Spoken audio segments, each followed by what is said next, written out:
Our next story just goes to show that no matter your background, if you want to grow your own food, all it takes is a little research and a little patience.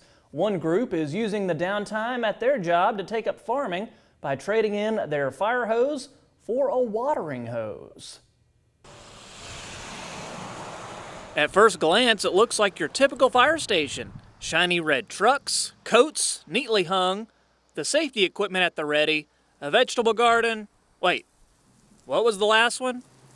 We have about maybe a dozen or so tomato plants and about 6 pepper plants, banana peppers, 1 hot jalapeno. Earlier this year, the firefighters at Tupelo Station number 3 had a plan to build camaraderie and eat fresh. So they decided to take matters into their own hands by putting those hands in the dirt. And we were looking for fresh produce to cook and eat. Well, we couldn't find it. We didn't have time to go to the local farmer's market. So we decided that we would start growing some tomatoes and some peppers, things that we like, on our own. It's been good to us so far.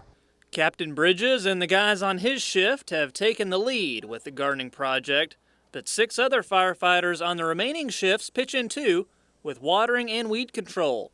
It's been a rewarding time, but not without challenges that any novice can relate to. One of the problems we had was we didn't have any rain, then we got a lot of rain, which made the tomatoes bust.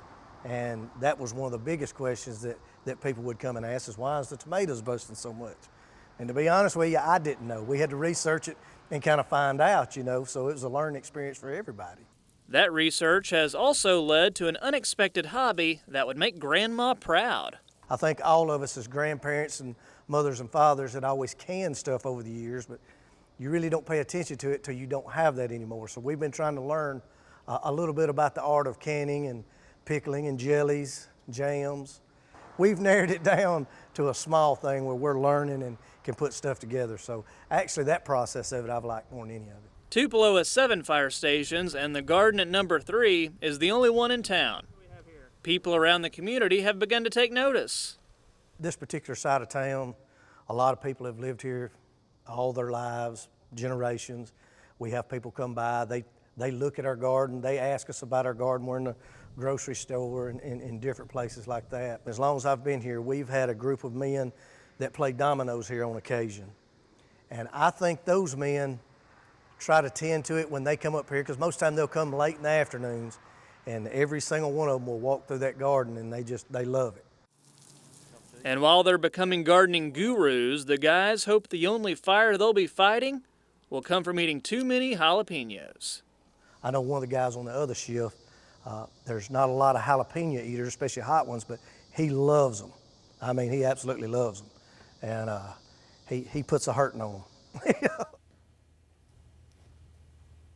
That was a really fun story. The guys also told me that they're hoping to have lots of fresh veggies canned just in time for Thanksgiving and Christmas. Lots of veggies for the holidays. They want to have enough to share with the other fire stations around town. Well, that sounds great. And one thing that kind of stood out to me in that story was the fact that they're able to do so much in really a small space. They really are.